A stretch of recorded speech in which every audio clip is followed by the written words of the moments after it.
Hello guys, this is your friend and we are back with a new fanfic. Which is what if Naruto is stolen from the village and left to die in a forest? Part 1.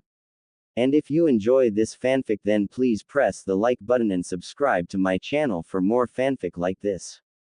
And now let's start the fanfic. 3 days had passed since Konoha had been attacked. And for the newly reinstated Hokage, Hiruzen Sarutobi, it had been 3 days of hell. Strangely enough, while most of his woes would have thought to have been caused by the 50-foot-tall fox that decimated the village, you would have only been half right. A small baby born just moments before the attack, an innocent child that had never done anything to harm anyone. He wasn't even capable of supporting his own head, let alone causing harm to anyone. But it was unfortunately this exact fear that was causing all of Hiruzen Sarutobi's troubles. For the child was not an ordinary 3-day-old boy.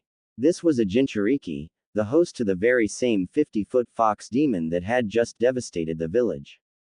Hello Sarutobi-sensei, you look like you have seen better days, came a voice from a nearby window from where the Sandaime Hokage was sitting. Jiraiya-kun, you are a sight for sore eyes, it has been hell around here. I am missing being retired already, Hiruzen said. So he did it after all. I was hoping the stories I heard were false information. Why did he have to use the Shiki Fuin? There were other ways to seal a Biju, Jiraiya said sadly. Is that why you returned? Just to see if the rumors of Minato's demise were accurate? Hiruzen asked. Well, yes and no. Minato's son, Naruto, where is he? Jiraiya questioned. Ah, the boy, he is safe and healthy. He seems to be happy most of the time, just like his mother. But he looks so much like his father already, Hiruzen said. I guess I have to take up my role as godfather and stay here with him now, or I could take him with me, either way is fine, Jiraiya said solemnly. I'm afraid I can't allow that, Jiraiya-kun, the Sandaime said. What? Why not? Jiraiya demanded. Several reasons. For one, I need you to look after your spy network. We need it more than ever at the moment. Secondly, if Iwa found out you were looking after a child, they would know who it was straight away. Why do you think they gave him Kushina's last name, Uzumaki? Don't worry about the boy, Jiraiya-kun, I will make sure he is safe, the Hokage said with a smile. Can I at least see him once before I have to go? Jiraiya asked. Of course you can. Strange, I didn't quite picture you as the fatherly type, Jiraiya-kun. Just goes to show just how much there is I still don't know, Hiruzen said with a smile. Hiruzen left the comfort of his desk and signaled Jiraiya to follow him. They walked until they came to a room with the door slightly ajar. He's in here, Hiruzen said quietly. They quietly entered the room so as not to wake the boy, but he was already awake. 3 lines on each cheek that look like whiskers, is this the sign that he is a Jinchuriki? Kushina never had them, but then again her seal was different, wasn't it? Jiraiya said. No, from what we can gather, those marks were there before the sealing. So they are only birthmarks. If I was to have a guess, I would say it was because his mother held the Kyuubi when he was born, Hiruzen said. It was at that moment Naruto yawned and gazed up into Jiraiya's eyes. Would you look at that? Same eyes, and I think his hair is already becoming spiky like Minato's, Jiraiya said looking down at the boy. I bet you're going to be a great ninja one day, kid. I will be back when you're older, so don't go getting too strong without me, Jiraiya said. A small smile crossed his face and he went into his pocket and withdrew a small green wallet that looked like a toad, and placed it in the crib next to the tiny blonde. A wallet? Interesting present to give to a baby, the Hokage laughed. Maybe, but I wanted to give him something that he could use later on in life as well. Anyway, have they rebuilt the bathhouses yet? Jiraiya asked, changing his tone from serious to that of a super pervert. No, not yet, sorry Jiraiya-kun, you are going to have to wait to do your research, I am afraid. It is a shame too, because that book you brought out was brilliant. What did you call it? Aika. You could make a killing if you turned it into a series, Hiruzen said. Maybe you are right, my last book didn't really sell many, but this one is selling like nothing else, Jiraiya said. Is there anything else you would like while you are still in the village? Hiruzen asked. No, I should be on my way. If I have to leave, I better just get it out of the way now. Keep the kid safe, sensei. I do not want to have to face Kushina when I die if Naruto gets there before me. Oh, and I am sorry to hear about your wife, Jiraiya said, and just like that he was gone. 8 years later, a short blonde-haired boy was sitting alone on a swing watching the other kids play. In the past he had attempted to join them, but they had always said they were not allowed to play with him. Even the kids at the academy seemed to be extra cautious or simply avoid him. There were, however, some exceptions. The lazy boy Shikamaru was usually nice enough, but unless you enjoyed watching clouds, he was not the best person to hang out with. He also liked playing Go and Shogi, but Naruto didn't know how to play either of them as he never had anyone teach him. Naruto, still sitting on the swing contemplating whether or not he could find a way to join in the other kids' game when he heard a voice from behind him. Hey, you're one of those weird people with no pupils who think they are a noble or something. So do you think you are better than us, huh? The voice said. Naruto turned in the swing and saw 3 older boys bullying a girl from his class. He remembered trying to talk to her once, but she went red and was unable to respond, so Naruto just figured she was like everyone else and wanted him to leave her alone. What do they think they are doing to her? Her name was Hinata, wasn't it? She looks scared. Maybe I should help her out. I don't care that they are older than I am, Naruto thought as he got off the swing and started to make his way over to where the bullies were now forcing Hinata to bow and apologize for something. Hey, what do you guys think you are doing? Leave her alone, Naruto ordered as busting into the clearing. What the? Oh, look, she has a little boyfriend, one of the bullies taunted. Hey, isn't that the kid our parents said to stay away from? He doesn't look scary to me, he is just as short as this one, the other bully said, pushing Hinata to the ground. I said leave her alone, Naruto yelled and jumped up, punching the bully who had just pushed Hinata to the ground in the face.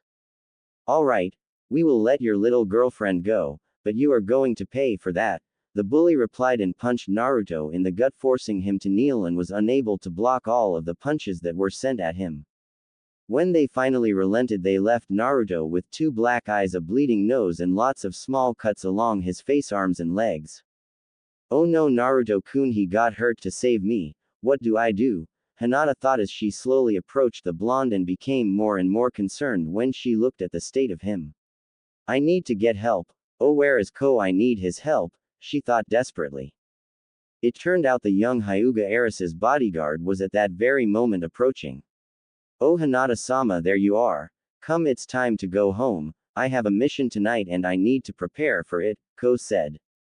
Please, Ko. He needs your help, Hinata said, pointing to where Naruto lay still unconscious on the ground.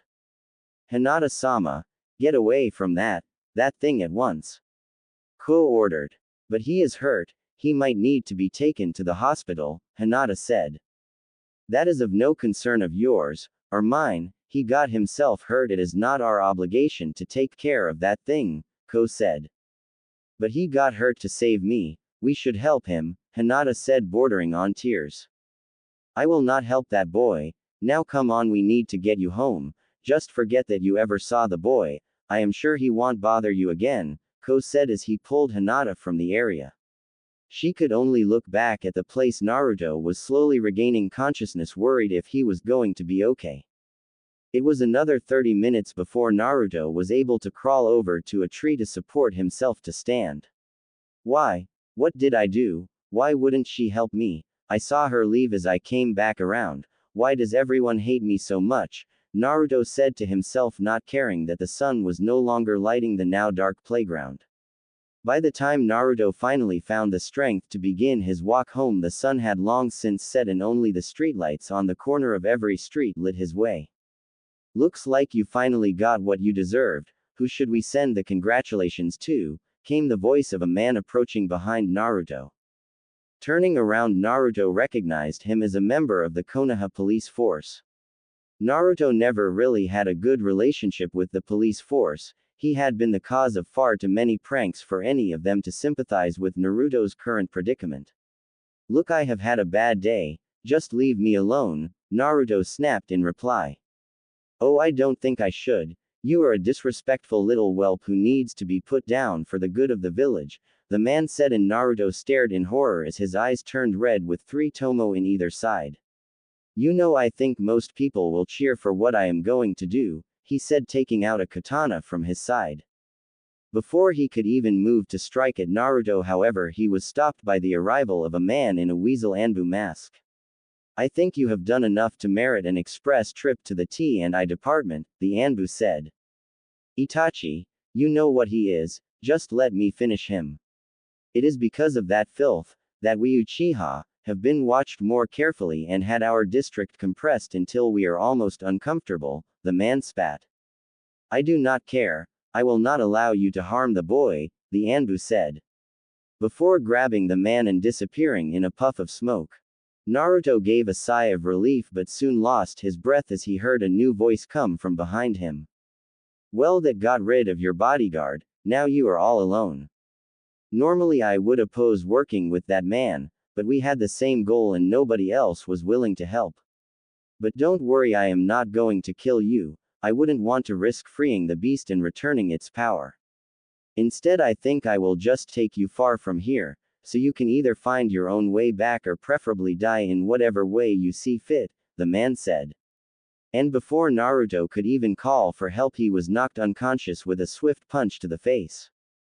It is time that we got rid of the demon from Konoha once and for all, the man said before tying Naruto up and stuffing him into a sack and disappeared in a puff of smoke. With Itachi. Itachi arrived at Anbu headquarters with his Uchiha prisoner and took him straight to be handed to Ibiki. Aw Weasel, I thought you had an easy assignment tonight. I didn't expect to see you here, the scarred torture specialist said. Well, tonight my easy job was not as easy as I thought it would be. I was supposed to be watching young Naruto-kun when Kizu here decided that my charge didn't deserve to live anymore, Itachi informed Ibiki. That's not true. In fact, I wasn't going to harm the boy at all. I just want him out of the village, Kizu Uchiha said. What are you talking about? I saw you draw a blade on Naruto-kun, Itachi said. Maybe I just wanted to scare the little brat, Kizu replied. Regardless, the punishment for attempted murder of Naruto Uzumaki is death. You should be aware of that, seeing as you are a member of the Konoha police force, Ibiki said. Blow it out, your Ibiki. I'm not scared of your mind games. You would have better luck getting me to break with that snake whore you allow to work here, Kizu spat. Enko Mitarashi happens to be a good friend of mine and I would advise not calling her that in my presence, Ibiki said. Or what? You will kill me sooner, Kizu laughed. He is clearly drunk, so we are not supposed to kill him, but may I recommend a few hours in the torture room with Enko, Itachi recommended. Why not? Should be entertaining at least. Do you want to stick around? Ibiki asked. No, I need to get back to watching over Naruto. Kid gets into all sorts of trouble and it is rather amusing to watch, Itachi said, smiling beneath his mask. Alright. Good luck keeping up with him. Not many people can. I saw young Tenzo try it. He thought the boy was just going to be at the academy all day, so it would be an easy day's work. Then by the end of the day he comes into the Jonin bar and collapses from exhaustion. Kakashi and Yugao had to carry him home, Ibiki laughed. It's true he can be a handful if you need to chase after him but remain unseen all day. But I like it. There is just something about the kid that is calming and friendly, Itachi said. Have you ever thought of talking to him when you are not on missions? Ibiki asked. I am not supposed to. Hokage-sama wants the boy to grow up like any other child and he doesn't think my influence would help that. And my father has forbade anyone to befriend the boy. It is a shame too because I think he would be a good friend for Sasuke, Itachi said. Same line Kakashi got. He was not allowed to have prolonged contact with the boy until he became an official ninja. I don't understand it myself. The kid has no friends and is lonely and Hokage-sama is worried that Kakashi might teach the boy more than he is ready for. The only thing Kakashi could teach anyone is how to be over 2 hours late all the time, Ibiki laughed. Anyway, I have wasted too much time here already. Goodbye Ibiki-san, Itachi said before he disappeared to locate Naruto in a shunshin. Itachi arrived at Naruto's apartment. He was sure the young blonde would have made it home by now. But Itachi arrived to find Naruto's home completely dark and Naruto nowhere to be seen. That is odd, I only left him a block from here. Maybe he went to have dinner at Ichiraku's before heading home, the stoic Uchiha thought and once more shunshined away. Again Naruto was not at Ichiraku Ramen.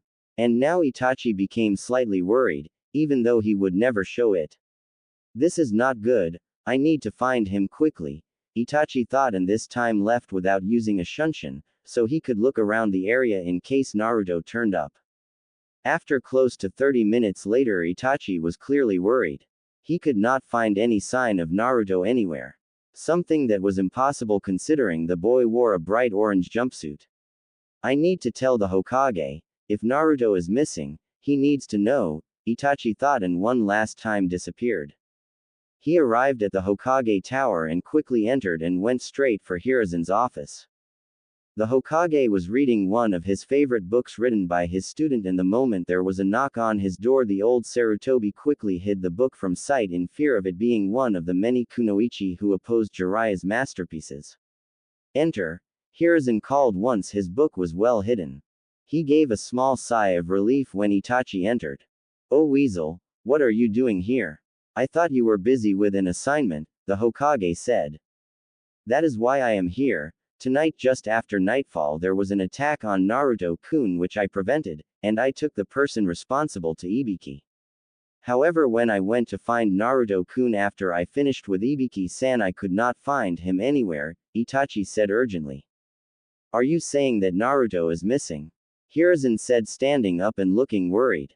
Exactly, but it doesn't seem like he is simply hiding anywhere. I have already checked his favorite hiding areas, Itachi said. Could it be that Naruto has run away? The Hokage asked. It doesn't look that way. His room has been undisturbed. If I was to hazard a guess I would say he has been kidnapped, Itachi said. This is not good. Go fetch Kakashi's team, we need to find Naruto immediately, the old Sarutobi said urgently. At once Hokage-sama, Itachi said before giving a small respectful bow and exiting the room. 2 days later, Kakashi walked into the Hokage's office with a defeated look on his face.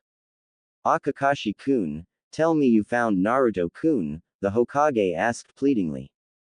I'm sorry Hokage-sama, we looked everywhere, search parties are still looking but not even the Inuzuka search teams can find any trace of him, all that we know is he left the village with someone from Konoha.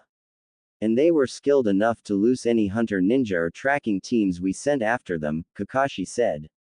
Then I guess it is too late.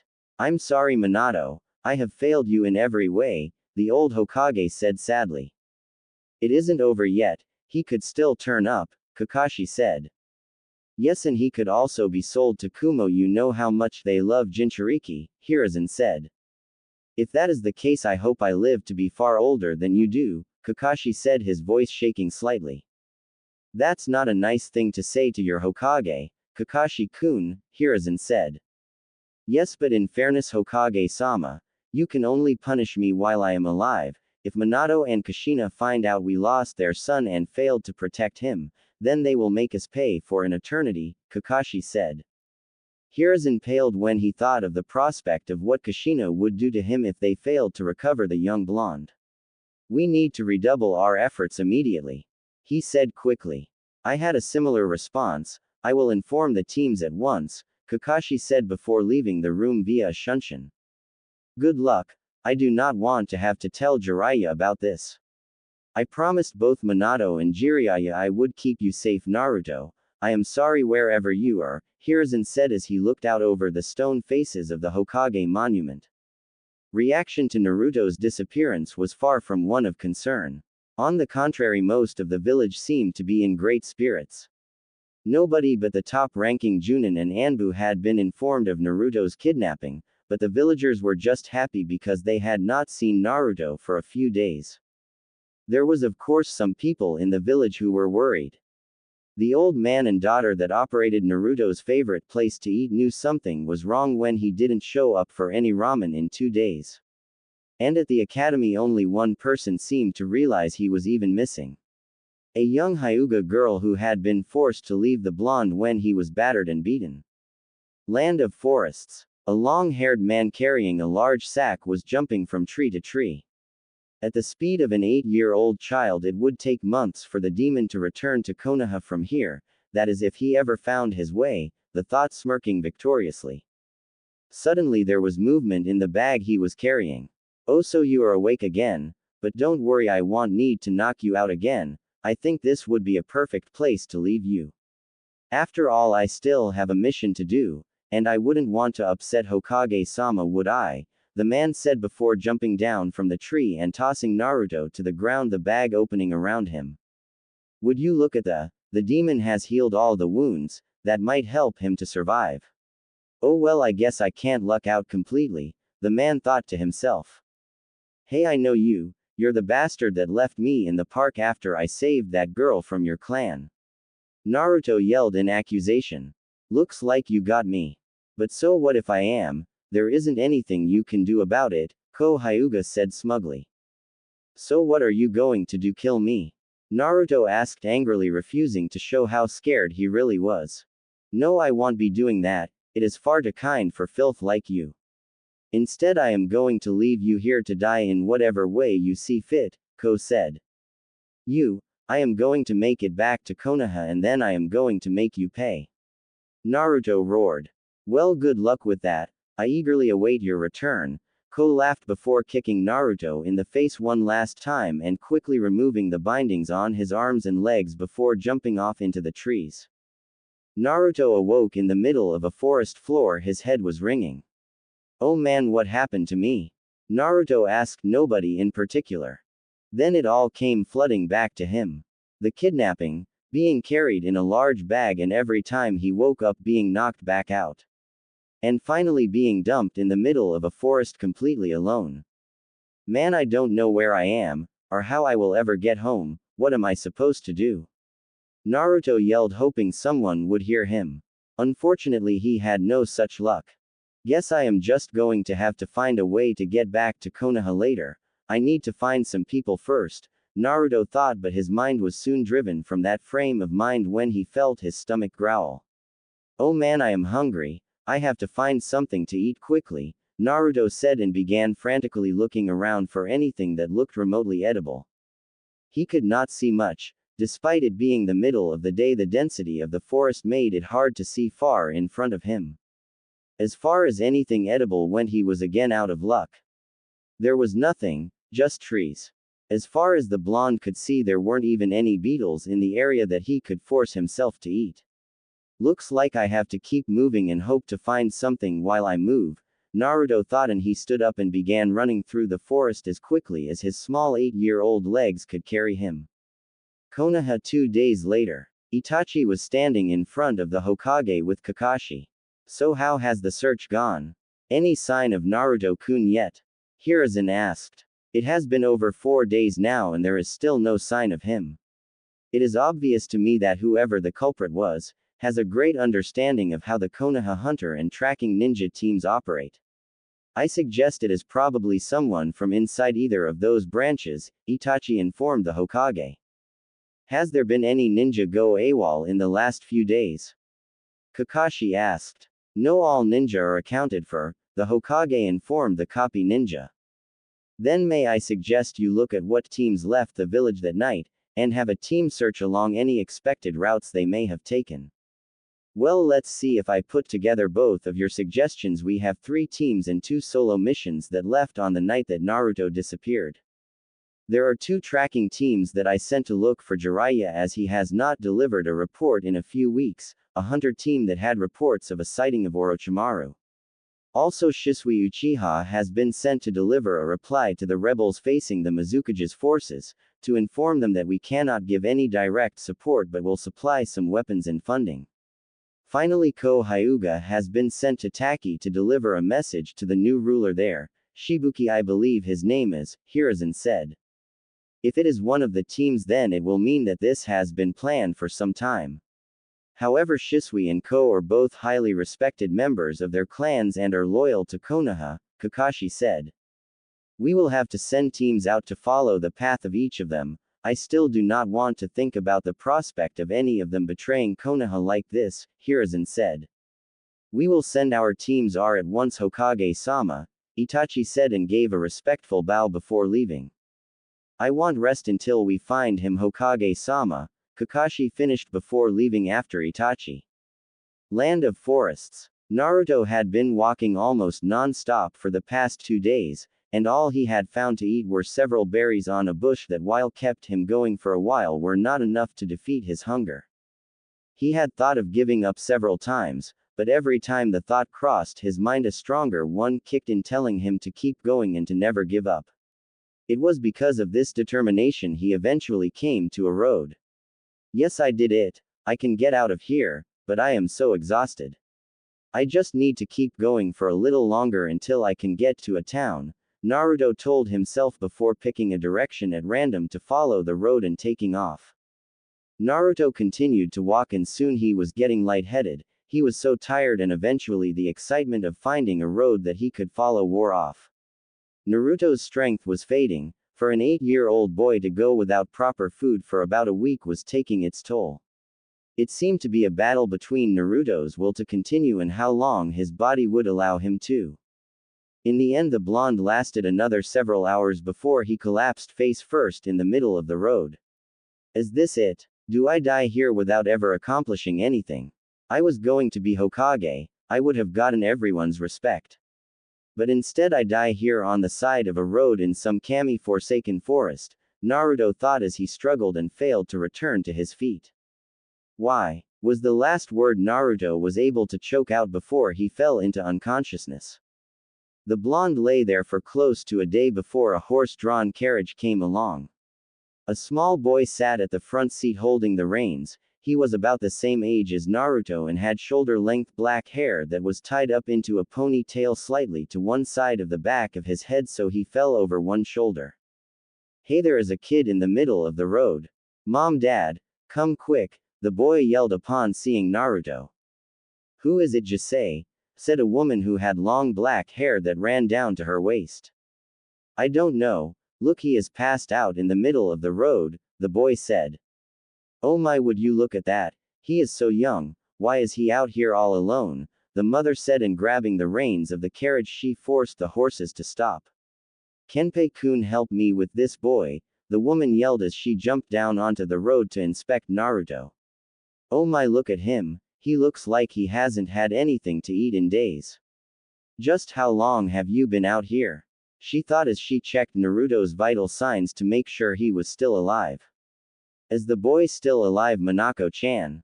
A short man with curly brown hair and thin glasses asked as arrived beside her.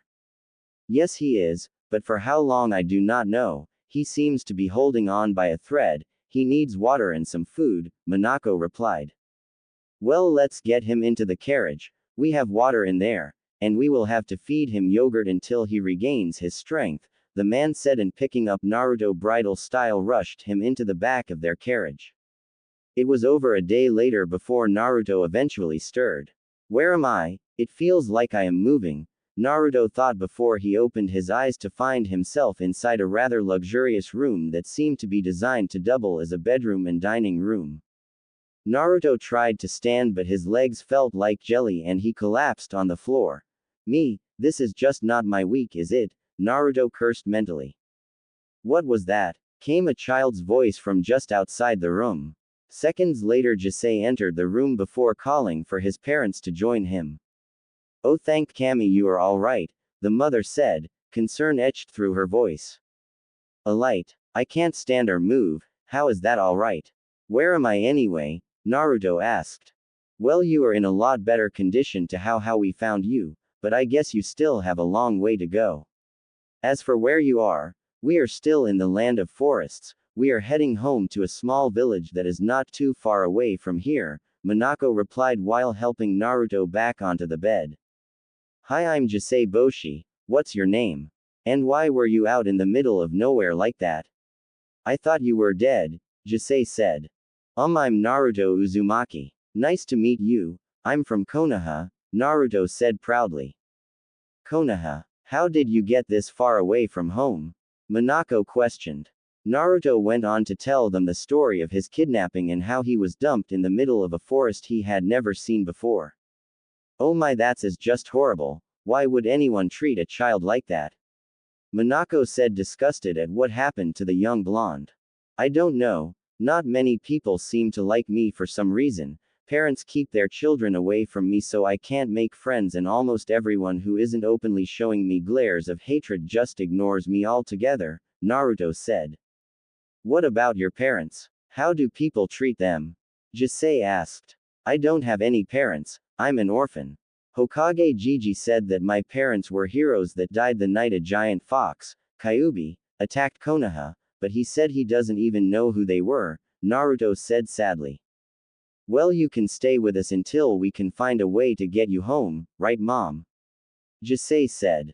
I suppose so. Why don't you find him a change of clothes? That bright orange jumpsuit is both filthy and horrible taste, Minako said. What's wrong with my ninja gear? Naruto asked. Ninja gear? Aren't ninjas supposed to be stealthily? You stick out more than the sun in the sky with that thing. I was able to see you from a mile away when we found you, Jisei laughed. At least change the color, Minako suggested. What's wrong with orange? Naruto replied. Well, it is disgusting for one, Minako said bluntly. I like orange. Naruto yelled indignantly. Well, I still believe that you can do a whole lot better than that, she replied and pulled out several sets of clothes for Naruto to try on. Naruto looked through them. There was nothing a ninja would wear, but in the end decided on a white t-shirt with flames at the base because it had some orange in it and some casual-looking cargo shorts. When he was finished getting changed, he again tried to stand and was pleased to find that he was quite capable of performing that simple task again. We're home, came the call of Kenpei from the front of the caravan. You're going to love it here, there is so much to do. I am going to teach you all the things I do for fun around here, Jisei said enthusiastically. Sounds great. Naruto said, happy that he might finally have found a friend. Konoha 1 week later. The old Hokage had given up, anyone who had seen him was sure of that. Not only did their search for Naruto turn up nothing, but everyone that had left the village had returned and there was no reason to question any of them. The only person Hiruzen was slightly suspicious of was Ko Hyuga, because the tracking team said that his scent was different than normal and at one point he seemed to make a shadow clone so he could continue on in 2 different directions. But that was not enough to send him to Ibiki over. And the tracks of one of the vanished after around a mile, so he supposed he had just sent a clone to scout a possible alternative route. There was also the problem that both of the teams that he had sent to find Jiraiya had returned empty-handed. This was not an unusual occurrence by any means, but if there was anyone who could find Naruto when nobody else could, it would have been his old pupil. After yet another week of searching, the old Hokage was forced to give up the search. It had also become clear that Naruto was missing to the villagers, and there were several parties that had been going on almost constantly. In fact, as much as Hiruzen hated to admit it, the village was the happiest it had been since Minato was named the Yondaime. What would you have thought if you saw this Hashirama? Did you ever imagine your village would turn on a small boy? And Minato, would you still have the same faith you put into the people and perform the sealing if you knew what would become of your son? Hiruzen thought as he looked at the portraits of the former Hokages.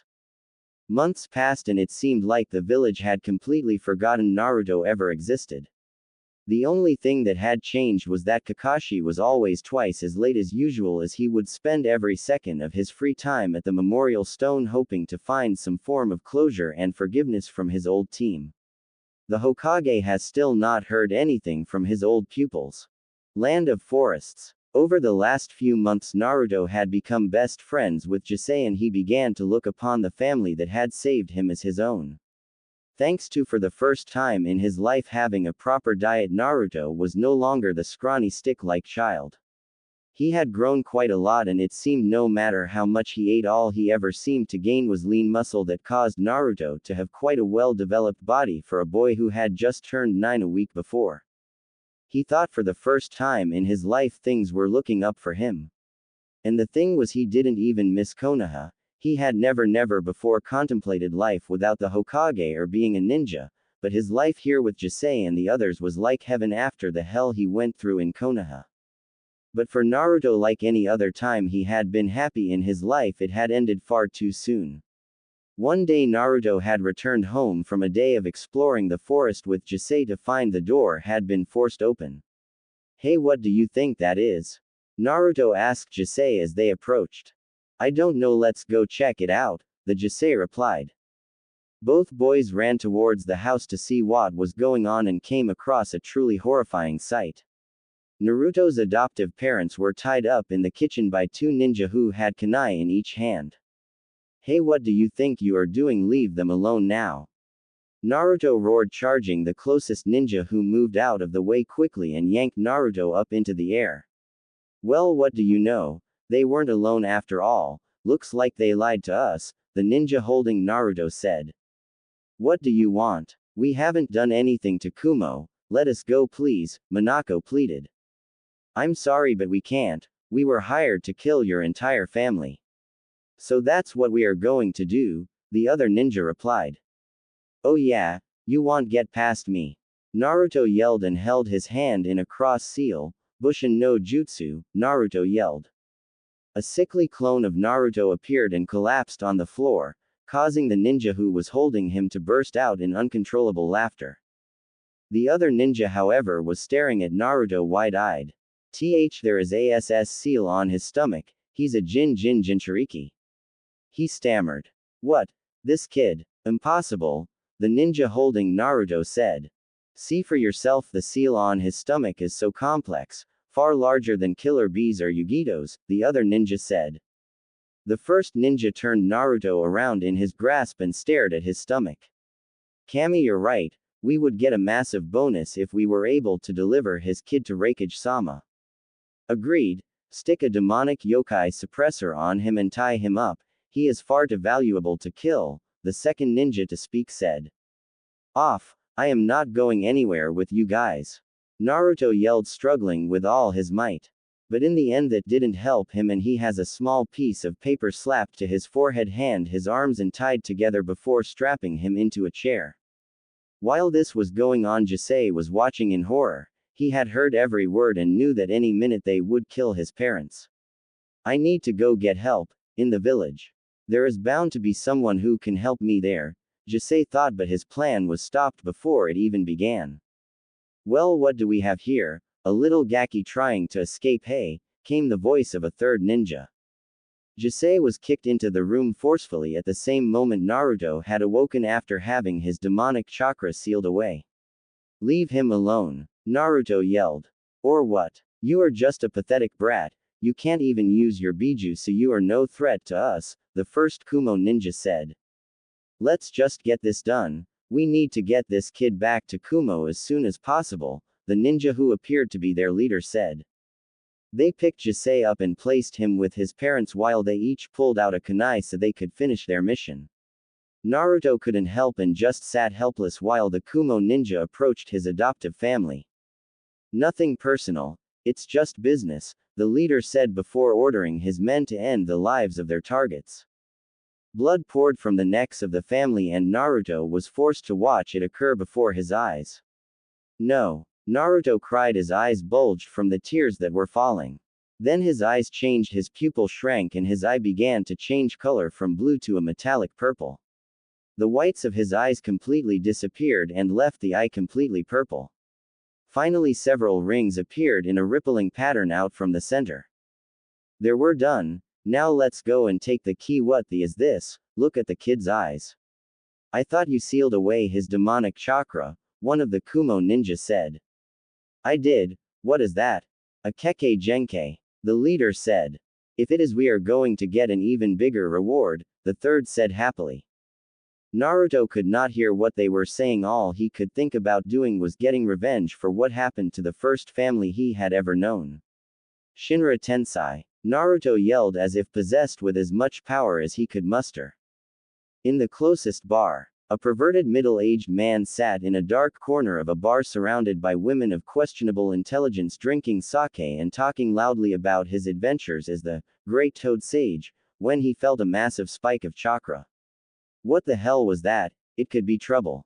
I should go check it out, he thought. Sorry ladies, I would love to stay. But I have to go check something out, and it could be dangerous, the man said. Oh, but Jiraiya-sama, you were going to tell us about how you taught the famous Yondaime Hokage everything he knew, one of the girls whined. Sorry ladies, but keep the table warm and I will be back later, Jiraiya informed the group. After leaving the tavern, Jiraiya jumped from tree to tree as fast as he could and eventually arrived at a large crater that he assumed was at one point in time a house. There was furniture thrown all over the area as if the explosion had originated from inside the house. What happened here? There are no signs of any specific type of jutsu. What could have done this? The Toad Sage asked himself. Then he saw the young boy unconscious in the middle of the crater. As he approached, he had the strangest feeling that he had seen the boy somewhere before. He slowly approached but stopped as the boy began to stir. Hey kid, what happened here? Jiraiya asked tentatively. Naruto's head shot up defensively and he backed away from the Toad Sage the moment their eyes met. Jiraiya was far too shocked by the sight of the eyes to notice the 3 whisker marks on each cheek or the seal that had just faded from view from Naruto's stomach. The Rinnegan. Twice in one lifetime, I never thought I would see it again after I heard news of Nagato's death, Jiraiya thought.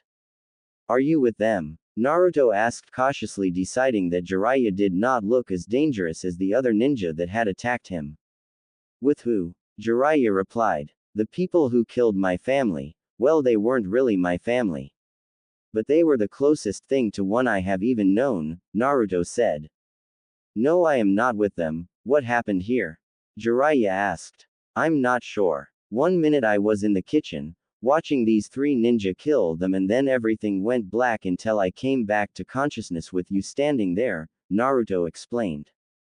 That sounds just like the story Nagato told me, but this is far more damage than he caused when he had awoken, his Jiraiya thought. What's your name, kid? He asked.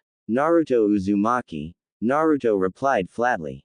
What? Jiraiya said, shocked. I said Naruto Uzumaki, have you got a problem with that? Naruto said. Impossible, you can't be him, Jiraiya said, and he was just starting to take in the rest of his appearance.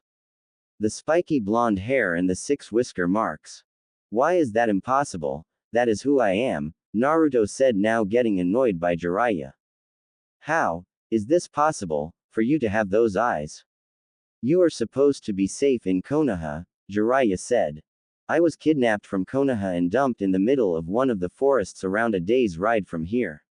As for your other question, I have no idea what you are talking about.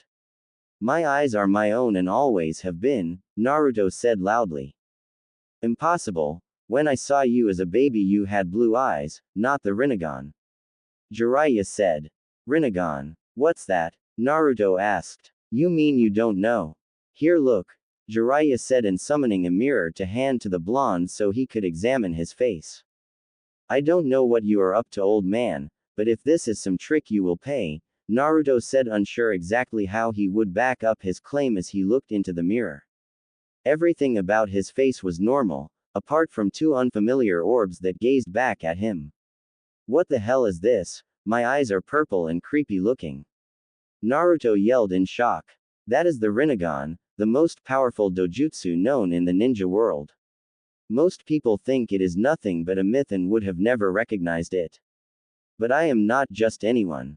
I am the Toad Charmer of Myobokuzen, one of the legendary 3 ninja from Konoha. I am the gallant Jiraiya. The Toad Sage said.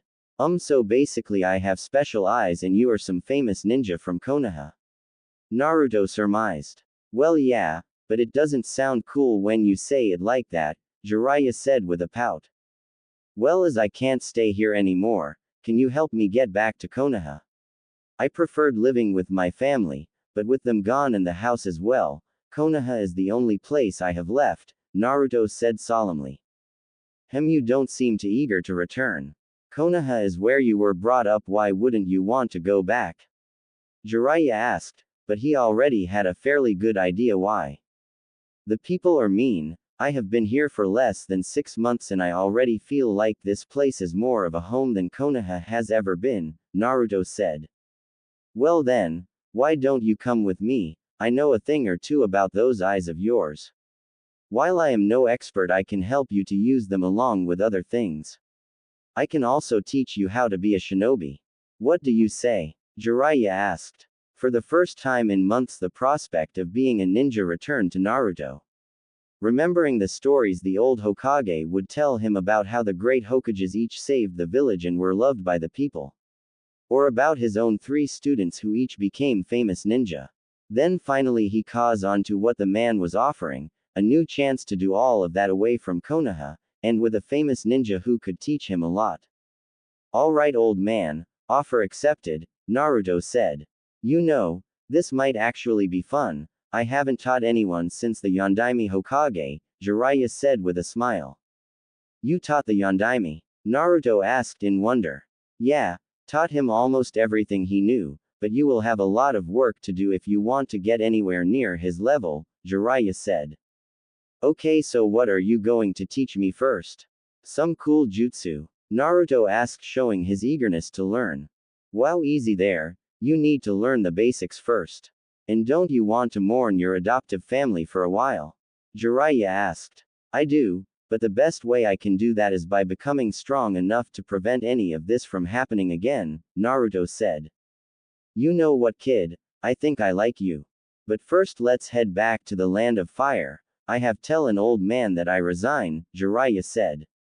Jiraiya's lessons for Naruto started straight away.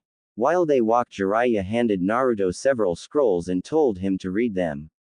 They were all different types of taijutsu katas. It was strange to Naruto because it seemed that everything he would read it would instantly make sense to him, like he had known it for years. How are you going with those scrolls there, kid? Jiraiya asked. Good.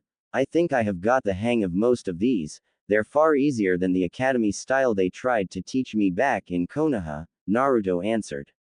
That's good. We will be stopping for the night in a little while. I want you to show me what you have picked up, Jiraiya said. Alright, sure thing, sensei, Naruto said, and he went back to studying the kata and performing what moves he could while they walked. Half an hour later they stopped and Jiraiya ran through several hand seals before summoning a giant toad. Wow, that's amazing. I wonder if I could do that, Naruto said, and he started running through the same hand seals as though he had known them all his life. Wait, Naruto, don't you need to sign a contract? Jiraiya yelled, but it was too late and Naruto placed both palms on the ground. There was a huge puff of smoke and Jiraiya was expecting Naruto to be taken to whichever animal he had an affinity for, like he did when he was young and tried the same thing. What shocked Jiraiya, however, was when the smoke cleared, Naruto was still there and there was also a toad that Jiraiya had never seen before. And it had the Rinnegan. Yeah, I did it. I summoned a toad, Naruto yelled happily. You sure did, but how? This isn't one of the toads of Myobokuzen. I have never seen it before, Jiraiya admitted as he looked at the toad. It seemed to have lost all expression and the only way you could tell it was even alive was it was breathing. Interesting. I wonder. Naruto ordered the toad to do something. Jiraiya said. Like what? Naruto asked. Anything, try something simple like jump, Jiraiya suggested. Alright, toad, jump, Naruto ordered. The moment Naruto thought the order, the toad started jumping in one spot. I think it responds to my thoughts. Here, watch this, Naruto said confidently. Stop and turn around, he thought. The toad complied without questioning. Amazing, but can it do complex tasks? Ask it to go collect water we can use for our camp, Jiraiya said. Sure thing, sensei, Naruto replied. Go collect enough water for the 2 of us to use tonight, Naruto ordered. Without showing any signs of understanding or confusion, the toad left. When it came back, it looked like it was swollen with water and just sat there. I guess it works, but he didn't have anything to fill with water. I want you to dispel it by ordering it to leave, then try and summon something else. Anything will do, Jiraiya ordered. Naruto complied and the toad dispelled, and this time Naruto summoned a large 2-headed dog. So you can summon whatever animal you think of. What an amazing ability. You would be able to always summon the best animal for a certain role. I had no idea the Rinnegan could do this. I knew it had the ability to process information at an incredible rate and granted the user with the ability to use all 5 forms of nature transformation. But this is something else. What other secrets do those eyes hold?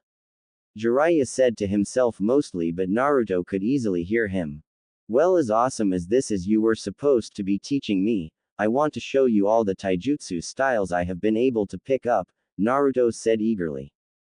Needless to say, Jiraiya was impressed, but it just reinforced what he had seen before with Nagato. There was just something about the Rinnegan that aided in learning jutsu.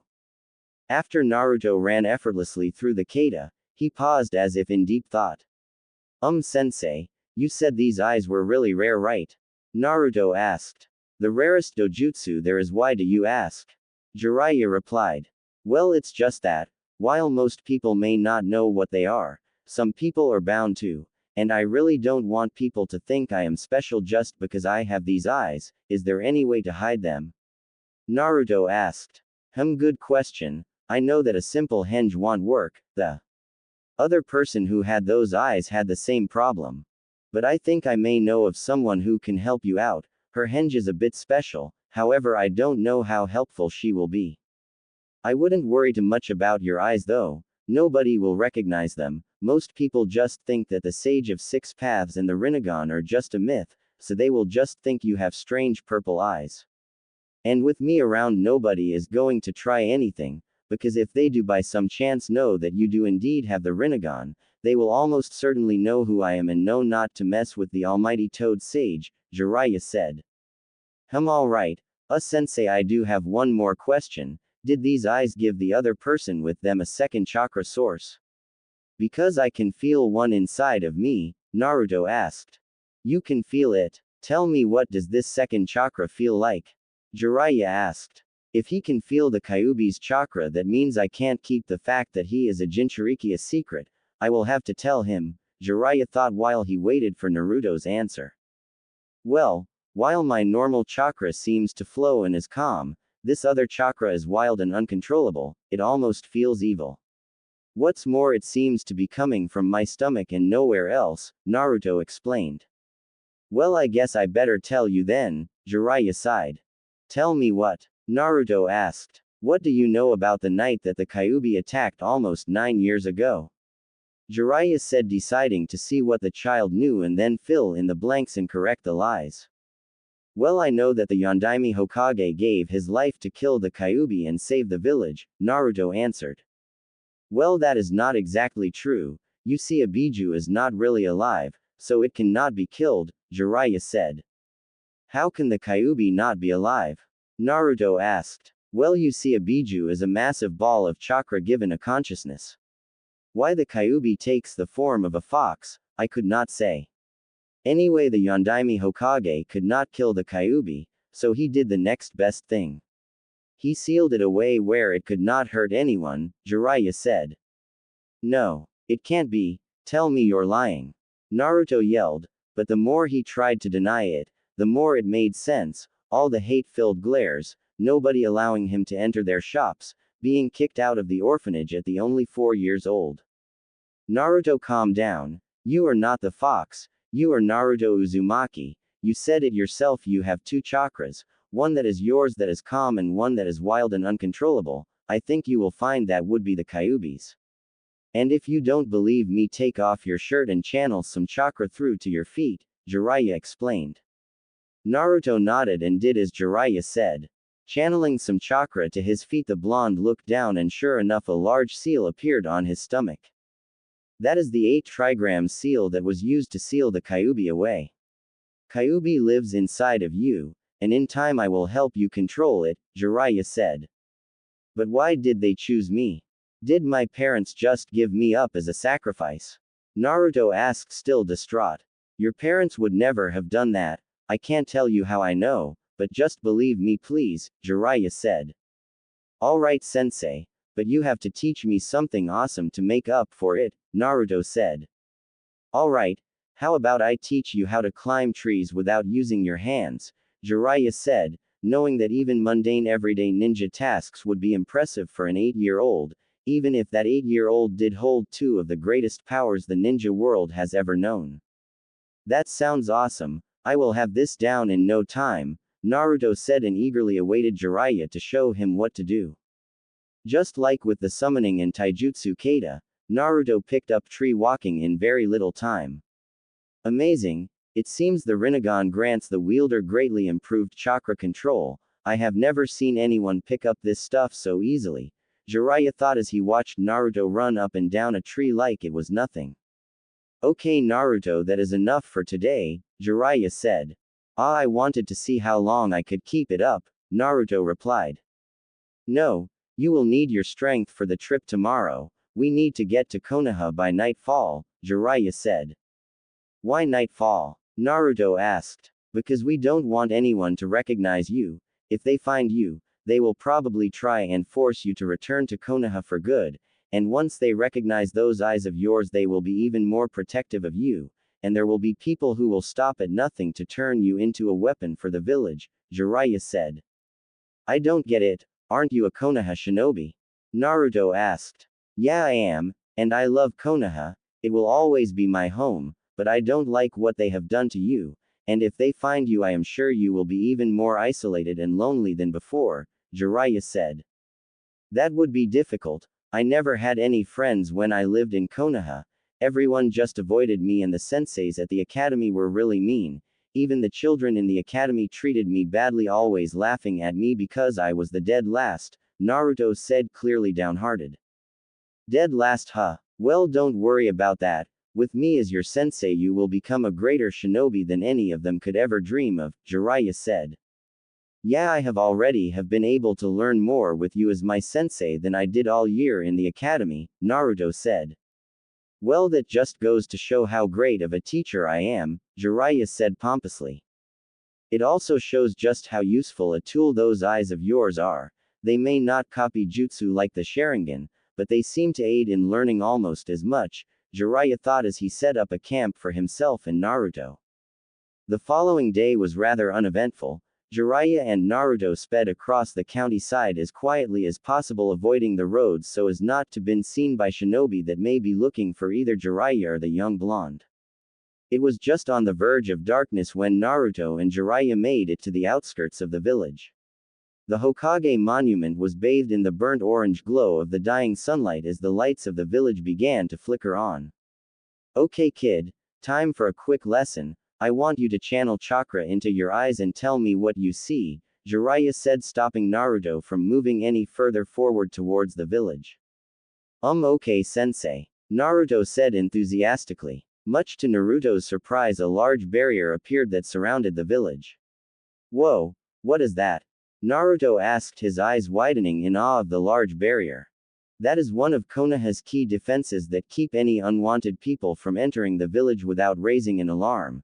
The moment we cross that barrier a team of Anbu will know about it and inform the village rapid response teams, who will come and investigate whether we are a threat or not, Jiraiya informed his young charge. But I thought you wanted to get in and out without anyone knowing about it, Naruto said, confused as to how they were going to continue. Right you are, that is why I am going to disable the seal for us to enter undercover, Jiraiya said. But won't they know something is wrong if the seal goes down in this area? Naruto questioned. No, because the only people who know how to disrupt this seal are the top Anbu captains of the village, the Hokage and myself. However, if I really wanted I could enter undetected without the need to disrupt the seal, but then again I am a spy master, Jiraiya explained. Jiraiya then went up to the large barrier and after performing several hand seals, Naruto saw the barrier fade back away from a small area around where Jiraiya was. Come on, we don't have all day, this barrier will close in a minute, Jiraiya informed the blonde who hurriedly followed after his new sensei. As Naruto followed Jiraiya through the village, he was amazed that the man could know the perfect way around without ever being seen. Do you have anything you want to get from your home, kid? Jiraiya asked as they slid out from a back alley into an abandoned street. Just some clothes, but most of them are not appropriate for a ninja to wear, Naruto confessed. Well, I don't think that matters, at least until we get away from the land of fire. You at least need a change of clothes, those are getting kinda rank if you ask me, Jiraiya said. Actually, now that I think about it, I have gone through a growth spurt in the past 6 months that I have been away from Konoha. I doubt any of my clothes will fit anymore, Naruto sighed. Oh well, looks like we will just have to get you something to wear later. There are a few stores outside of Konoha that sell ninja gear in the Land of Fire, although it won't be of the high quality that you can get here, Jiraiya said. It won't matter. I was never allowed into any of the good stores in the village anyway. They always kicked me out. All I could ever get was these bright orange jumpsuits, or I had to wear civilian clothes, Naruto explained. Is that so? I knew you would have had it bad being a Jinchuriki and all, but this is far worse than I imagined. To not even let you buy proper equipment, Jiraiya said, shaking his head. Well, is there any place you used to go to be alone that nobody would think to look? I just don't think it would be a good idea for you to come with me to see the Hokage. I don't think the old man is going to be happy when he finds out that I am leaving and won't be reporting back in for a while, and no doubt if he finds you with me he will want you to stay in the village, Jiraiya said. Well, I was kinda hoping to see Gigi again, but I guess there is a park that I like that people rarely go to, mostly because I like it, Naruto said. How close is it to where we are here? Jiraiya asked. Real close, only about 2 blocks away, Naruto informed the Toad Sage. Perfect. I will drop you off there then go to see the old man, Jiraiya said. Alright, sensei, can you tell the old man something for me? Naruto asked. I guess so, what is it?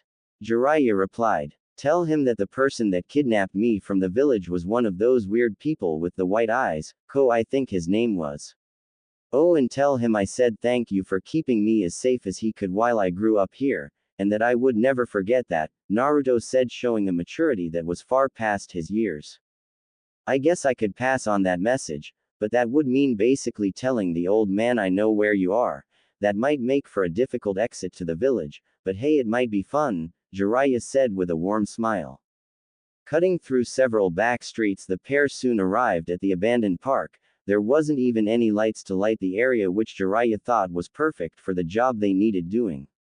Alright kid, I will be back before you know it, just try and not draw attention to yourself, and if anyone asks do not let them know who you are, Jiraiya said before disappearing in a puff of smoke. Aw man, I really wanna learn how to do that, Naruto thought as he marveled at the place his sensei had just vanished from. Hokage Tower. Hiruzen Sarutobi was not having the best of times. His paperwork was piling up and there seemed to be growing unrest in the Uchiha clan. To top it all off, all attempts at finding his spy master had failed. You look like you have seen better days, sensei, Jiraiya said from behind the Hokage, causing several Anbu to appear out of nowhere and take up defensive positions around the old Hokage. Jiraiya-kun, I have been looking everywhere for you, Hiruzen said, signaling for his Anbu to leave them to speak in private. I know, your trackers are a pain to continuously avoid, Jiraiya said. Why were you avoiding them? The Sandame asked. Well, if they found me, so would have Orochimaru, who was watching their every move. I needed to stay out of sight so he wouldn't know that I was following him, Jiraiya said. I see, and what of Orochimaru?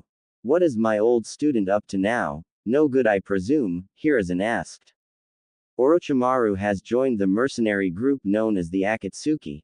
All I know about them is they are a group comprising of S-ranked missing ninja and are growing. I ran into some of their handiwork when I was in the Land of Earth last. The Tsuchikage hired the group to take out a small hidden village that was attempting to form inside the country. They didn't leave anyone alive, Jiraiya explained. I see, an organization for missing ninja. Do you know anything of their final goals?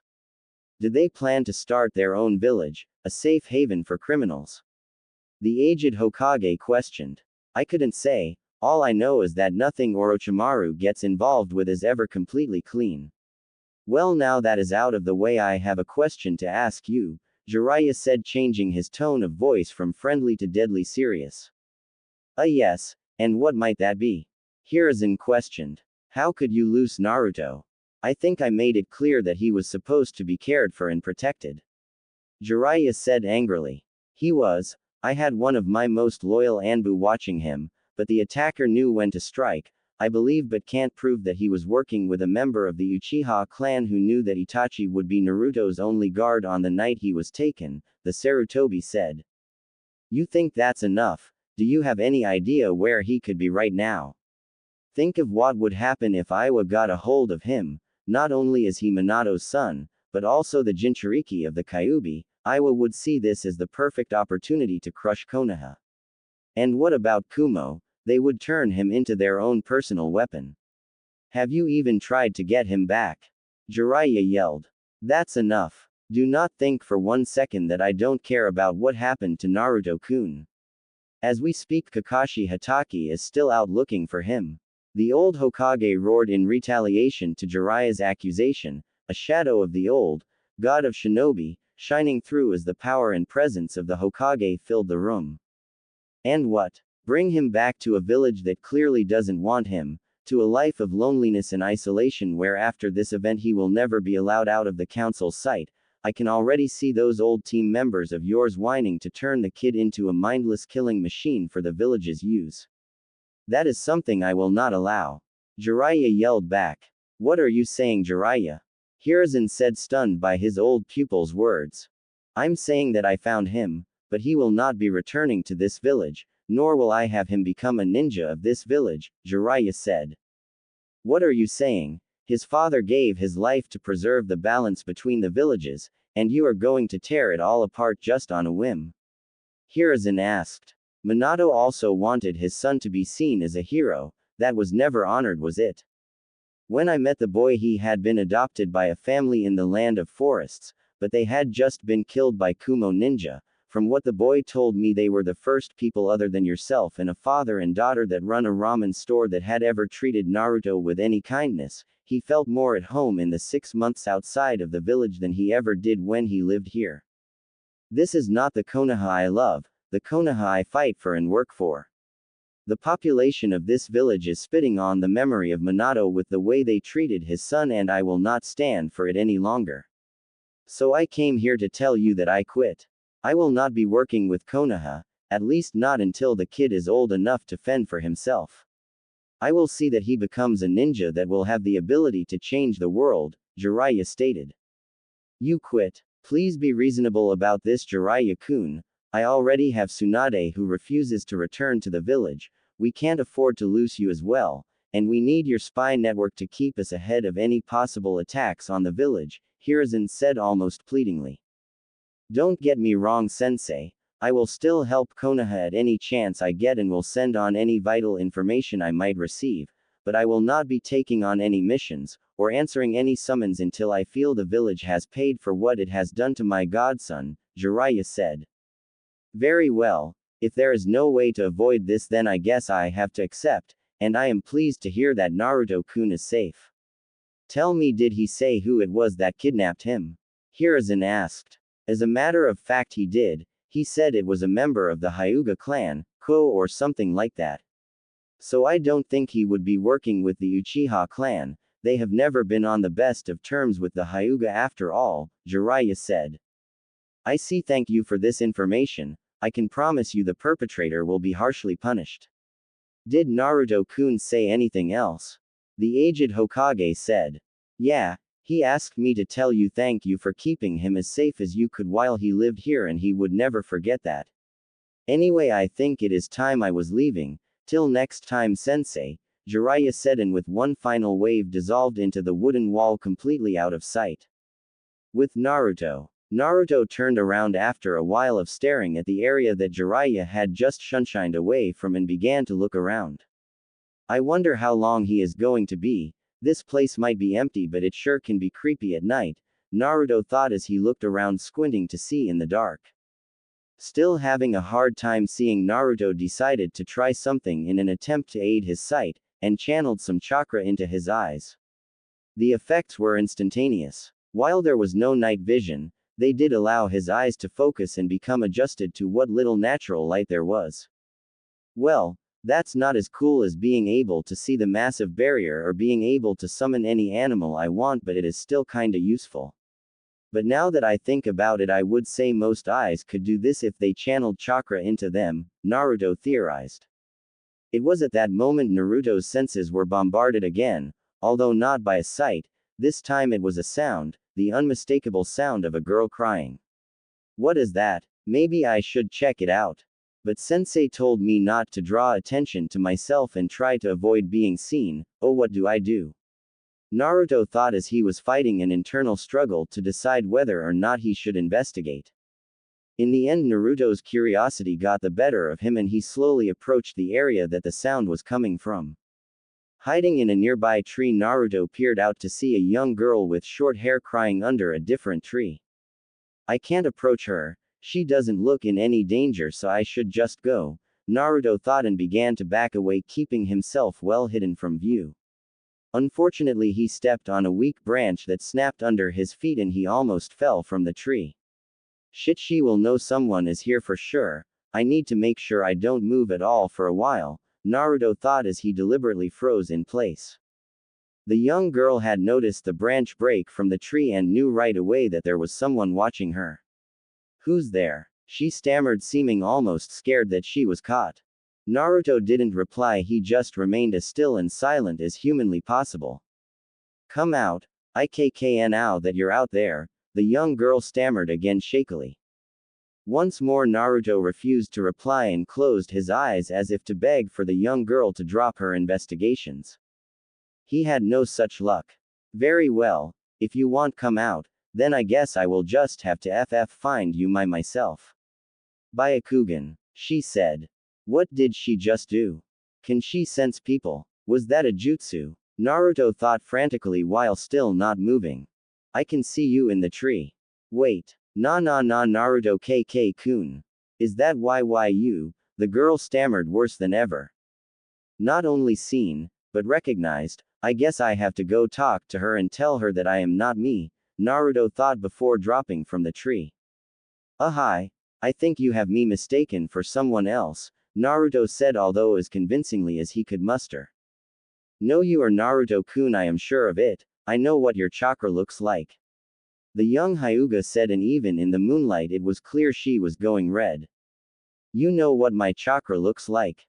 What does that mean? Naruto asked, completely shocked. Well, you have several points of red chakra on your stomach that I have only ever seen on Naruto-kun, so you must be him. Beside, you look just like him, so you are not fooling me.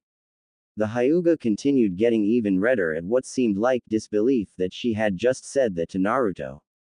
Well, I guess I can't hide it now. You're Hinata Hyuga from the academy, aren't you? Naruto asked, hoping to get the conversation off of him. This time Hinata's nerve seemed to have left her and she was only able to nod. But then something new about Naruto's appearance caught her eye, not the fact that he was almost a head taller than the last time she saw him on the day of his abduction, or the muscle tone he put on, although she had noticed these things. No, she had only just realized that his usual blue eyes were gone. She hadn't noticed before, the light had been too bad to make out any detail of color, but the flicker of a streetlight made the changes glaringly obvious. Your eyes? What happened? Hinata blurted out uncontrollably. She couldn't help herself, she knew this was Naruto, of that she was certain. His voice, his chakra, everything was Naruto. But these eyes were not the warm, inviting blue that she remembered. The cold metallic purple of the Rinnegan shocked the young Hyuga heiress. I sorta underwent a change, and I guess my eyes changed color, Naruto said offhandedly, trying to make the new appearance nothing special. Is that why you haven't been at the academy in months? Will you be returning now? Hinata asked hopefully. No, I was kidnapped from the village and I am only back now because my sensei is here to see Jiji Hokage, Naruto said. So you are leaving again? When will you be back? Hinata asked sadly. I don't know. In truth, I don't know if I will ever come back. This place holds quite a few bad memories for me, Naruto answered. But why? Isn't Konoha your home? The young Hyuga asked. It was, but not anymore. I want to make a new life and I met someone who has promised to help me and train me to be a great shinobi, Naruto said. But what about everyone at the academy, and your friends? Hinata asked. You have seen me at the academy. The person who is remotely friendly towards me is Shikamaru. During my time out of the village I made a friend, he became like a brother to me, but he died and I promised myself I would become strong and never let that happen to anyone I cared for ever again, and with my new sensei I believe I can make that dream come true, Naruto said, remembering all the things Jiraiya had taught him in such a short space of time. I will miss you. Your confidence when you were at the academy inspired me to try and show that I can improve despite my family calling me a failure. You always kept trying no matter how many times you failed. I know it doesn't mean much, but thank you and good luck, Hinata said, still blushing like mad. Hey. Thanks, I really didn't think anyone had noticed me at all. It's a good feeling to have someone say that. So I wish you luck, and if you keep trying I have no doubt you will show your family that you are not a failure. Oh, and before I go, please promise me you will not tell anyone that you saw me. The fact that I am here is supposed to be a secret, so it would mean a lot if you kept this little chat to yourself, Naruto said. Oh, okay, I promise, Naruto-kun. I will never tell anyone, Hinata promised. It was at that moment Jiraiya arrived, landing on a tree branch behind the blonde. Hey Gaki, I thought I told you not to be seen or talk to anyone, Jiraiya said, but he did not seem to be angry. Sorry sensei, I was kinda caught hiding, Naruto admitted. Well, I guess it is kinda hard to hide from a Hyuga, and I am sure even more difficult to hide from the heir of the clan, Jiraiya said.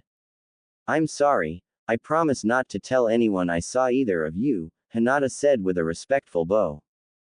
That would be really helpful. We gotta get out of here, kid. The old man probably won't leave us alone for too long, and once his advisors find out about it, well, let's just say it would be better if we were outside of the land of fire by the time that happens, Jiraiya said.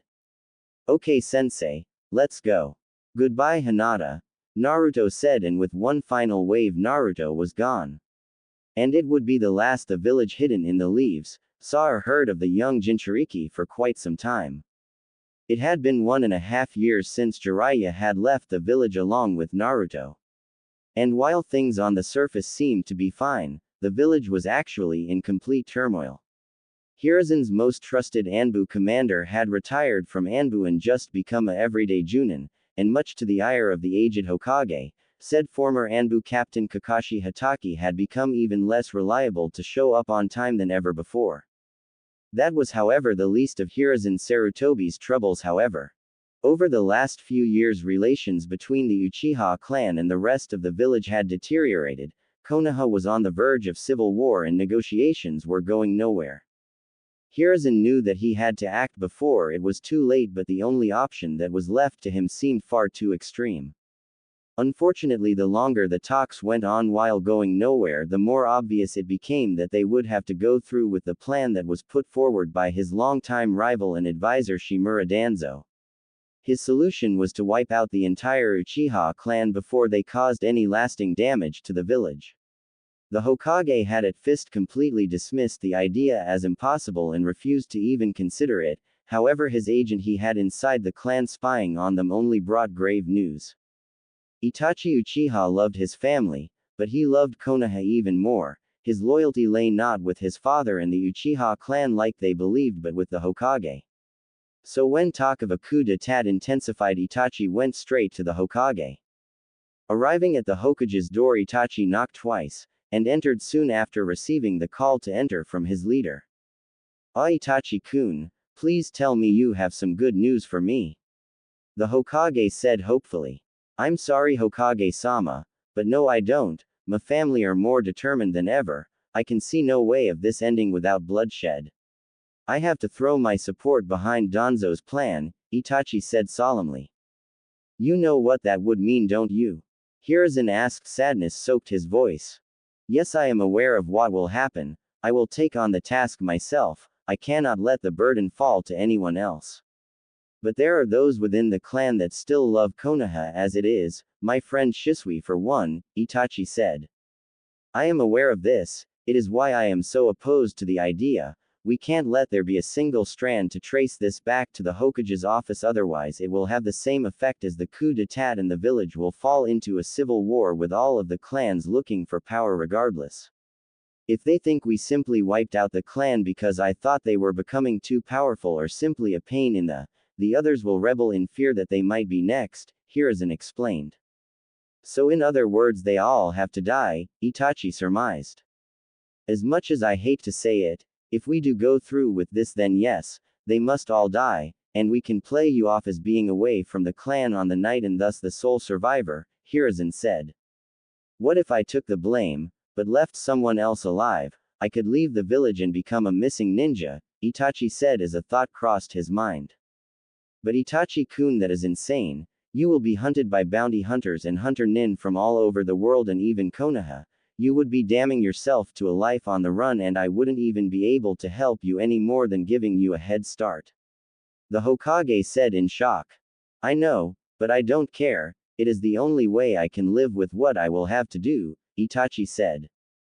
Very well, who is it that you want to save? Hiruzen asked. My little brother Sasuke. He is innocent and I can't bring myself to kill him, he means too much to me, Itachi replied. I see. Well then I accept your plan, you may go about executing it in any way you see fit, but I have one last thing I can offer you. Find my apprentice Jiraiya, he is traveling with someone you know quite well.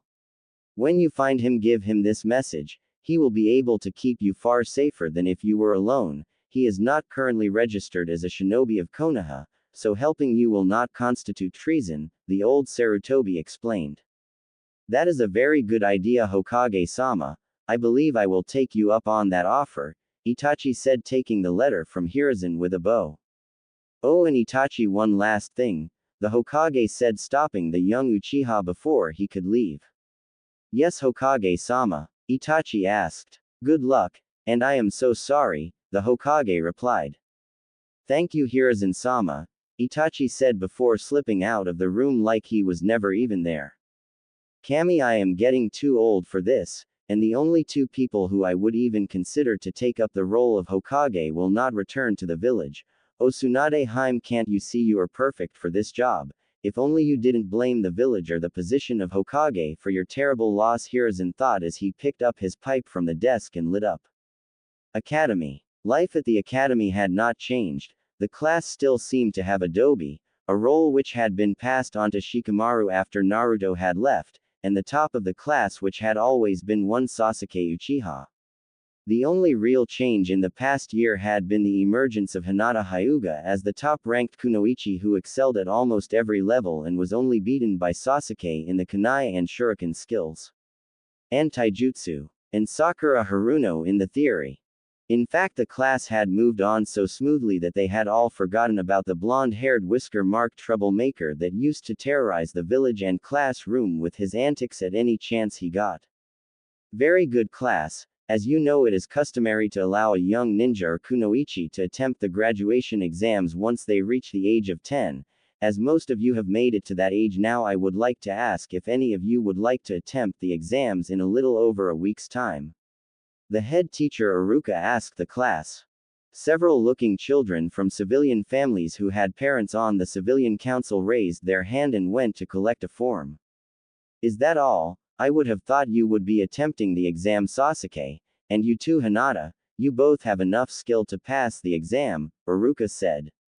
No, my brother said that the best way to be prepared and get stronger is to stay in the academy and learn as much as I can to make sure that I am ready for what I might face in the real world.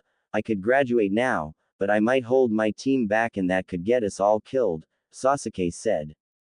I too do not wish to take the exam for similar reasons, Hinata said in her typical shy fashion.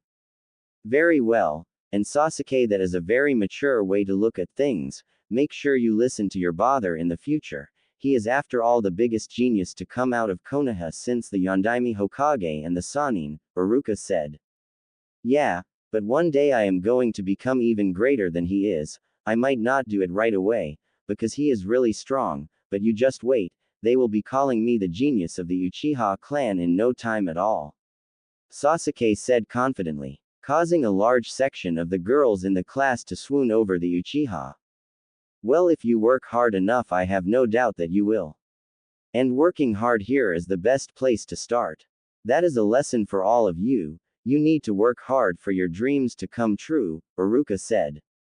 Working hard is just too troublesome. Shikamaru mumbled before snoring, indicating that he was asleep the whole time.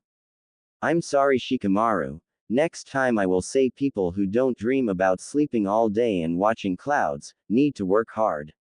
Iruka yelled, using his big head jutsu, successfully waking the sleeping Nara. Troublesome, was all Shikamaru said in response before laying his head back onto the desk. Land of Swamps. Naruto was standing in a battle-ready stance, waiting for an attack he knew could come at any moment or from any direction. Finally he heard the yell of a jutsu.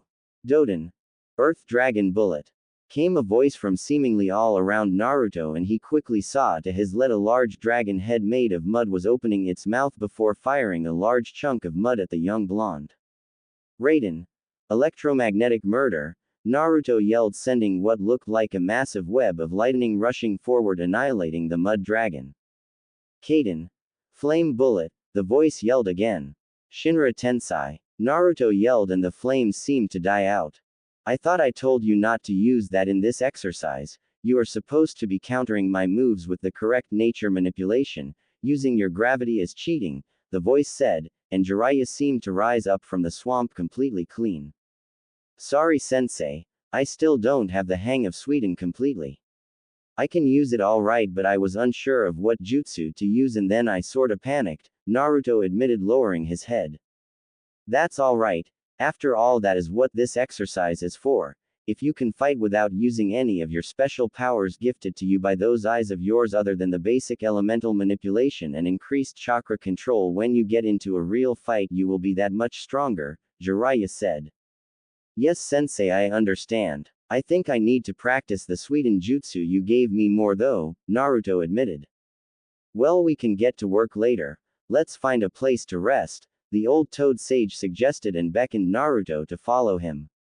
Why are we in the land of swamps anyway, sensei? It stinks here, Naruto complained. I'm following someone, and I don't want them to get away, Jiraiya said. You mean that weird pale old teammate of yours that you had me hide from? Naruto asked. Yes, and the last thing we need is for him to get a glimpse of those eyes of yours. There is no telling what he would do if he figured out what they were, Jiraiya said. I still don't understand why we are following him. Every time you get close enough to have an encounter, nothing happens. I mean, you don't fight him and you don't like him, so what's the point? Naruto asked. I am doing this for my sensei, the Hokage, Orochimaru, and I used to be his students and now he is a traitor to Konoha, so I am keeping tabs on him. Also, it is best that we keep on the move. We don't want to run into any Leaf Shinobi and have them recognize you after all, Jiraiya said. Fine, let's just keep going. The sooner we get out of this swamp the better, Naruto mumbled. Konoha. Morning before the Uchiha massacre. Several disappearances had occurred in the past few days, first of all Shisui Uchiha, and then after that several key members of the Uchiha clan all vanished mysteriously. To the clan head Fugaku Uchiha and father to Itachi and Sasuke thought it may have something to do with the Hokage suspecting something and therefore taking out his top men. Itachi walked into the kitchen in the morning with his Anbu mask all ready for the task that lay ahead of him. Itachi, can you help me with my Kaden jutsu after class today? Sasuke asked eagerly when he saw Itachi enter the room. I'm sorry, little brother. I won't finish until late. Why don't you just practice hard in one of the training grounds? Hopefully I can make it there before it gets too dark, Itachi said, knowing he would never be able to show up. HMPH, you are supposed to be an Uchiha. You should be helping your brother, not playing the role of a pawn for that old fool Hiruzen, Fugaku said. Fool or not, it is my job, father. Sasuke should use this as a chance to work hard to learn what he needs, Itachi said. I don't know where you went wrong, boy. Such a talented member of this clan and you cling to these pathetic ideals. You will see, when we run this village as Uchiha will be given the respect we deserve, Fugaku stated arrogantly. Respect is earned, father. Every member of this village earns their own respect. It is not so meeting that can be forced, Itachi said. You want change, will you? Come, Sasuke. After breakfast I will help you with your ninja skills. You can still be a ninja this clan can be proud of, Fugaku said as he watched Itachi leave and gave a smirk when he saw the young Anbu pause, indicating that he heard what his father had said. The day of work passed uneventfully for Itachi, and just as the sun was setting he knew he needed to act, but first he wanted to make sure Sasuke was out of the way. Itachi found his younger brother walking home. I need more time, I will have to use a genjutsu to get him to take the long way home, Itachi thought, and from the shadows activated his Sharingan. Sasuke seemed to instantly change direction and walk away from the Uchiha compound. That should do it. I will have about an hour. That should be enough. I will just have to be stealthy, Itachi thought as he jumped away and ran over rooftops up to the edge of the Uchiha compound. His first target were the guards who watched for anything suspicious. He waited until they were alone and out of sight before making his move. A shadow clone would take out one while he took out the other, both using the guards' own weapons. After that he knew he had already killed most of the higher-ranking Uchiha ninja. The last one left was his father, and that kill would have to wait until last. Hello? Came a voice from behind Itachi. What the? Who are you? Itachi asked.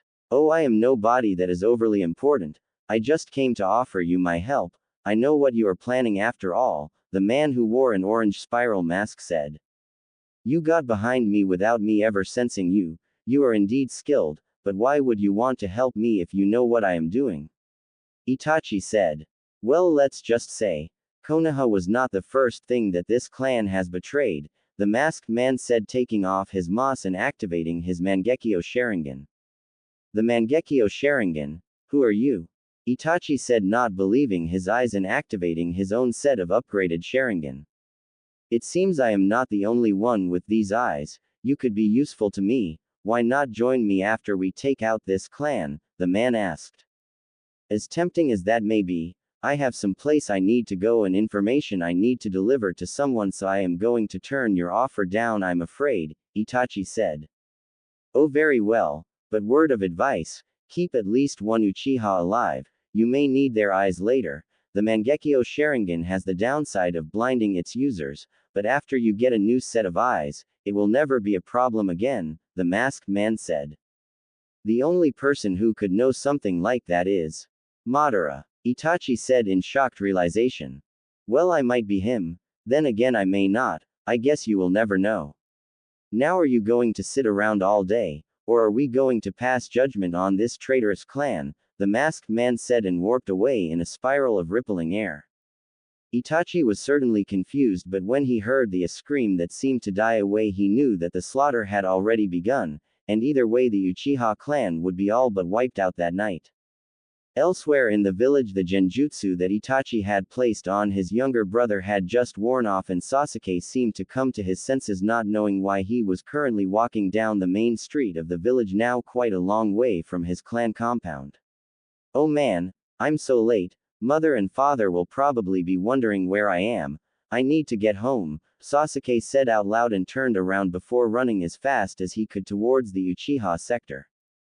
It had taken quite a while, but once the young Uchiha saw the Konoha police department he knew he was getting close to home.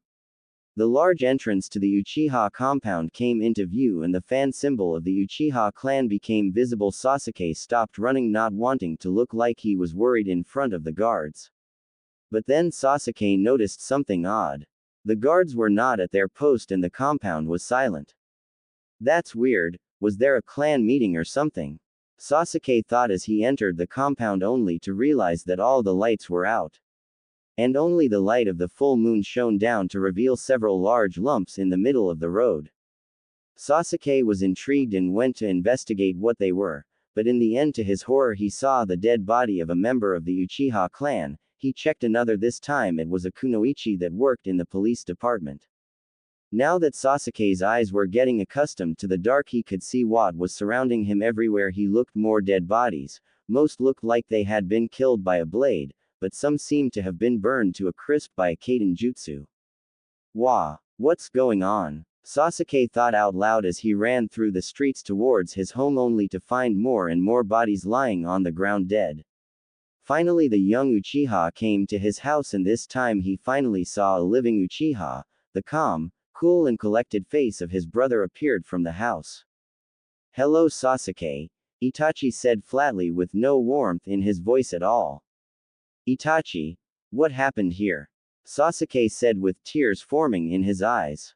I will show you, Itachi said, and his eyes morphed into a three-pointed pinwheel and began to spin. Tsukuyomi, Itachi said, and Sasuke's world faded and he soon found himself watching a horrifying scene of Itachi killing his mother and father, and then he saw him cut through the rest of the clan. Sasuke's world returned to normal, but he simply collapsed onto his knees as though he too had been fatally wounded. Why? Sasuke cried, tears now flowing uncontrollably down his face. Oh, it's simple really. I wanted to test myself, to become stronger, and I wanted to gain more power. All that is left is you, although now that I see you, I see no purpose in killing you. You are too weak, so grow up and learn to hate me, and then one day when you have eyes like mine, come and find me, maybe then you will be worth my time, Itachi said, and he turned around just as a tear fell from his eyes that he hoped Sasuke did not see. I need to get out of the village. Hokage-sama said he could buy me some time, but that doesn't mean I can take my time. And besides, I have to go find Jiraiya-sama and give him this letter. Itachi thought and jumped up in order to leave the village as quickly as possible, only pausing for a small moment in order to give one last look at the village that he loved before leaving it forever. Land of Swamps. Several days later, Naruto and Jiraiya were finally leaving the Land of Swamps after collecting some information on Orochimaru and the Akatsuki. Well, looks like we can have some time to relax now, kid. Where do you want to go? Jiraiya asked. Preferably somewhere that doesn't have massive areas of land that smell like foot, Naruto said, covering his nose as they walked through another swamp. Yeah, I would say you would prefer some place dry as well.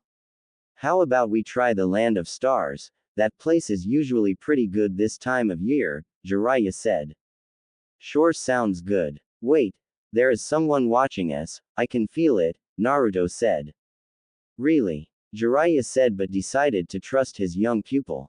You have quite a skilled student, Jiraiya-sama, came a voice from behind a tree, and Itachi made his way into view.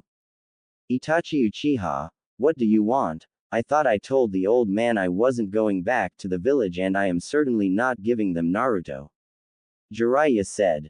Naruto? Itachi asked, confused. Then he got a better look at the young man that was standing next to Jiraiya. He had his eyes shut, but that didn't matter. The blonde hair and the whisker marks gave it away. That is, Naruto-kun. I thought he had died or had been sold to one of the other villages. But that is not why I am here, Itachi said, a hint of shock and relief in his voice. If that isn't why you are here, then what is? Jiraiya asked. I have a letter from Hokage-sama that should explain everything, Itachi said, handing over the letter for Jiraiya to read. Once Jiraiya had finished with the letter, he burned it. So, you are on the run then? And did any survive? Jiraiya asked. Yes, just one. My younger brother Sasuke, Itachi answered. So, everything went according to plan then, Jiraiya said. More or less, Itachi agreed. Excuse me, do you want to tell me what is going on?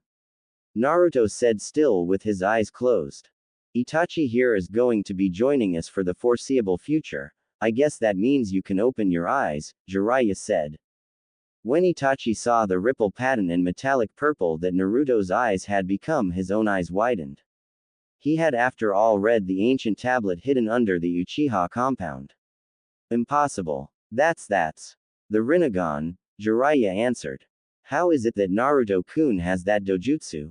Itachi asked. I'm not sure, neither of us are. But ever since I saw it, I have been training him to use it. He is already a rather gifted ninja, if I do say so myself, Jiraiya said. I see. I think I might actually enjoy being part of this little group. I would also like to train Naruto-kun, if you would allow it, of course, Itachi said. Hey, why not? I'm sure you understand dojutsus far better than I do, but enough of this, let's get a move on. It's wet and smells of mud and dead animals that have been trapped here, Jiraiya said. So now I have two senseis. Can you teach me some Suiten jutsu? Jiraiya's sensei is horrible at them, and only knows a few, Naruto asked. I know a couple, but I am predominantly a Kaden type, still I am sure I can help you out, Itachi said, and the three ninja left ready to continue their journey.